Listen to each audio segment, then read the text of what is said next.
Welcome back, everyone. The iPhone 13 Pro ended up just coming out, so let's go and compare it against the iPhone SE 2 or the iPhone SE 2020, whichever one you want to call it, and see how they compare and hold up. Now, I will tell you the 13 Pro is the better iPhone in pretty much every single way, but the iPhone SE 2 is still being sold brand new by Apple for $399, so let's go and see how they compare. Now, I'll leave both these phones linked down in the description. You can get them from there and help support the channel at the same time. Now, side by side, there is a little bit of a difference between the two, as you can see. The iPhone SE 2 has a smaller 4.7-inch panel on the front with quite a bit of bezel on the top and bottom with the home button right here.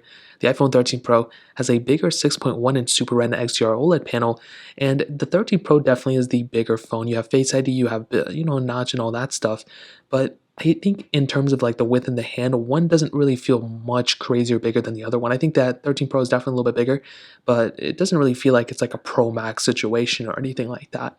In terms of the thinness and thickness, you can kind of see the iPhone 13 Pro is definitely a little bit thicker. The iPhone SE 2 is a very thin phone when it comes down to it, so that's a very interesting thing as well. And on the back, we do have glass backs on both of these phones. The iPhone SE 2 has that standard glass back with the single camera setup with wireless charging on the back, where the iPhone 13 Pro has that frosted glass back on the back of it, triple camera setup, Lidar sensor as well, and just look at how much bigger the lenses are on the iPhone 13 Pro than on the iPhone SE 2. The 13 Pro has wireless charging as well as MagSafe capability, so all those MagSafe chargers and the MagSafe wallets and everything can be suited for this phone, which is awesome. We have the power button on the left side, we have IP certification and everything on both of them, and that really pretty much covers it up on the outside of both of them. Now, there's a little bit of a difference in terms of the software versions both these phones are going to be getting. So right now, they're still supported, both of them. So we're going to be getting iOS 15, 16, so on and so forth. But because the iPhone SE 2 has a chipset from 2019, I think it's probably going to last maybe like 2 versions less than the iPhone 13 Pro. So what does that mean? Well, essentially, if you get both these phones today, you should expect the 13 Pro to last about 2 years longer than the iPhone SE 2. So definitely not a crazy big deal, especially when you consider the price tag of this phone. But if you want to get the phone that's going to last the longest amount of time, the iPhone 13 Pro is probably the better way to go in my opinion. So in terms of that covers it up here. Now let's go and do a speed comparison between both these phones. The iPhone 13 Pro has that Apple A15 Bionic chip inside of it with 4 gigabytes of RAM, where the iPhone SE 2 has that Apple A13 Bionic chip inside of it with 3 gigabytes of RAM. So let's go and see which one is the faster one between both of these. Okay, there we go. All the apps are going to be cleared on the background right now, so let's kind of clear these out. Okay, there we go. Let me go and pull these down a little bit. So let's get into it. Let's do phone calls, 3, 2, 1. And a little bit of a difference on both. Let's go and hop out of this one. Let's do app stores, 3, 2, 1. And you can see that the iPhone 13 Pro is quite ahead of the iPhone SE 2 for sure. Scrolling through here, kind of the same thing, not a big difference here. Hopping out of this one, let's go and get into clock, 3, 2, 1. About the same thing. Hopping out of this one, let's go and get into mail, 3, 2, 1. 13 Pro again is a faster one here. Let's go and get into Apple TV, 3, 2, 1.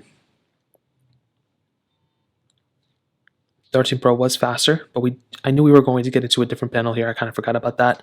Let's go and get into photos, 3, 2, 1.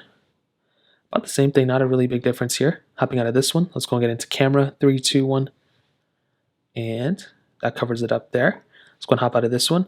Now we can kind of get into some of these third-party applications that I have on both of these phones. So let's get into it.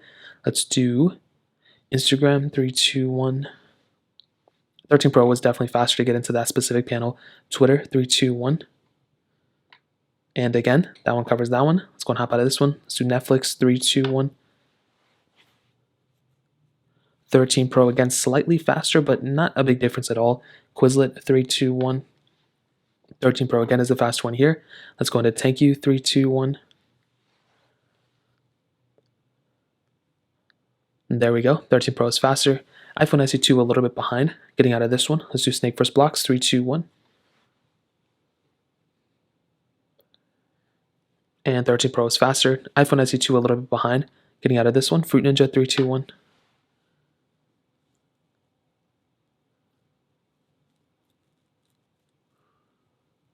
And 13 Pro was faster to get into the next panel there. So that one was pretty cool. Hopping out of this one. Let's go and get into Temple Run 2, 3, 2, 1.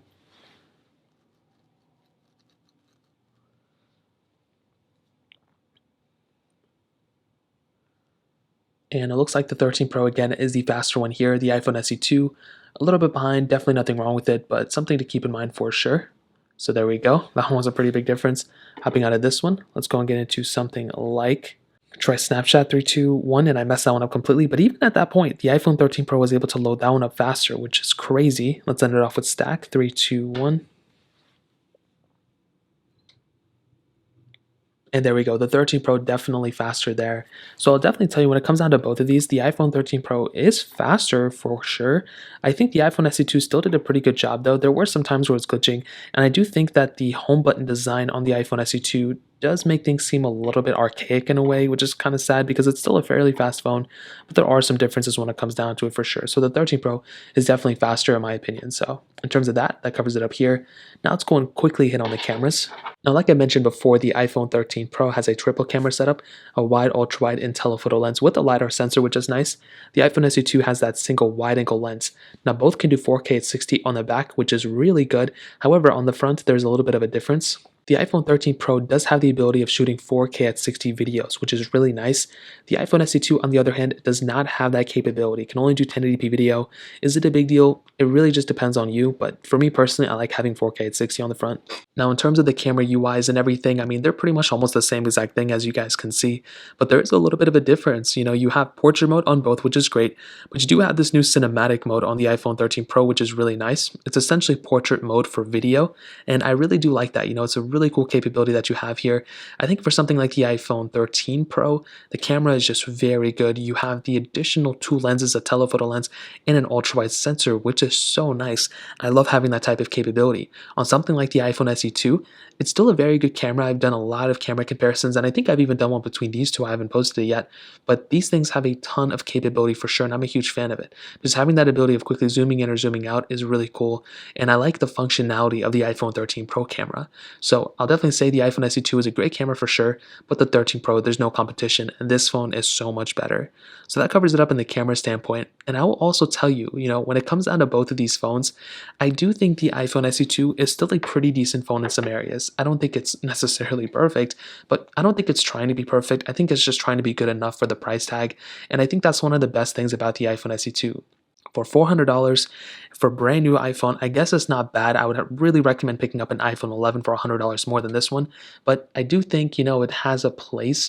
But I do think if you're even looking at one of these and you're trying to see if you should upgrade from an iPhone SE2 to a 13 Pro, I would highly recommend doing it. This is a very good phone. It's much more expensive than the iPhone SE2, but this is a very good quality and capable phone. I mean, you're getting better build quality, way better battery life, ProMotion display at 120 hertz, triple camera setup on the back, really good build quality, wireless charging with MagSafe capability.